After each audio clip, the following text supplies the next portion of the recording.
কারণ সবকিছু তো ডলারই হচ্ছে এখন পর্যন্ত। হ্যাঁ, তারপরেও হয়তো আমি বলবো যে রিজার্ভের মধ্যে কিছুটা রিটার্নও আনতে হবে।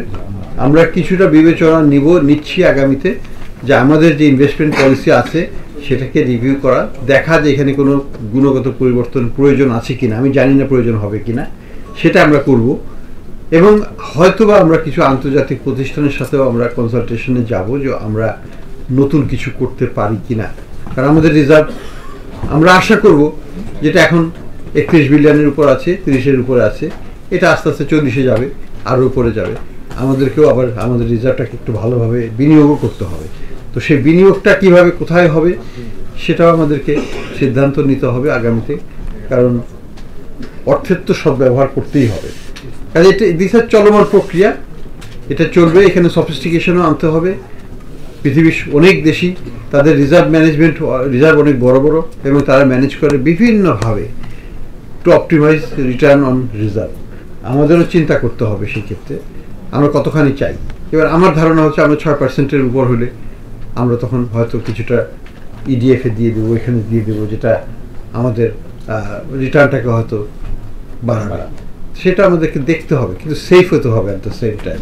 এমন কোনো প্রকল্পে দেওয়া যাবে না পায়রা বন্দরের মতো, যেখানে আমরা আসল টাকাটাই হারিয়ে ফেলব, যে রিজার্ভটা রিজার্ভে থাকবে না। সেই ধরনের প্রকল্পে আমাদের যাওয়াটা ঠিক হবে না, কারণ সেটা তখন আর রিজার্ভ থাকে না। তো এই সবগুলোকে নিয়েই আমাদের বিবেচনা নিতে হবে। Reserve management itself is a subject, is an evolving subject. এটাকে নিয়ে আমাদের ভাবতে হবে। আরেকটা part of our reform programme. Thank you. যদি মানে রাজনৈতিক মতাদর্শ, রাজনৈতিক ব্যবস্থাপনা বন্দোবস্তের মধ্যেই যদি আমরা গুণগত পরিবর্তন না আনতে পারি, তাহলে এটা আবারও হতে পারে, এটা নিয়ে কোনো সন্দেহ নেই। এটা আমরা রিস্ক বেসড করেও আমরা ঠেকাতে পারবো না। এটা যেটা করতে হবে সেটা হলো যে জনসচেতনতা, রাজনীতিবিদদের অবশ্যই বুঝতে হবে যে এটা করলে পরে আলটিমেটলি তাদের কি পরিণতি হয় সেটা তো তারাও দেখছেন। কাজেই এটা একটা শিক্ষণীয় জিনিস, যে পরিণতিটা তো ভালো হয় না, দেশের জন্যও ভালো হয় না, তাদের জন্যও ভালো হয় না। রাজনীতি থেকে নির্বাসনে যাওয়াটাই কি তারা চায়? তা তো চায় না।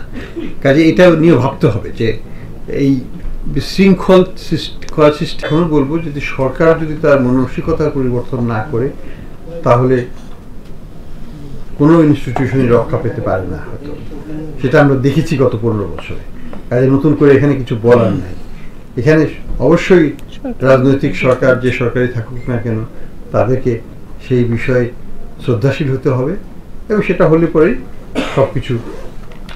আইনকে ভাঙিয়ে তো আইন পালন করা যাবে না, তাই না? তো শুরুতে যদি ভাঙিয়ে দেওয়া হয় আইনকে, তাহলে তো পরের দিকে আইনের আর কোনো শ্রদ্ধাবোধ থাকে না। তো আমরা সেটা আশা করি না। আমাদের প্রস্তুতির দিক থেকে আমি বলবো যে আমাদের প্রস্তুতি, আমার কাছে যেটুকু মনে হয়েছে, গত 2 বছরের উপর এটা নিয়ে প্রস্তুতি চলছে, এবং অনেকখানি এগিয়ে গেছি বলে আমার ধারণা। 20টা ব্যাংকের সাথে আমাদের তো অলরেডি পাইলটিং শেষ হয়ে গেছে, বাকি 41টা ব্যাংকের সাথে হয়ে যাবে।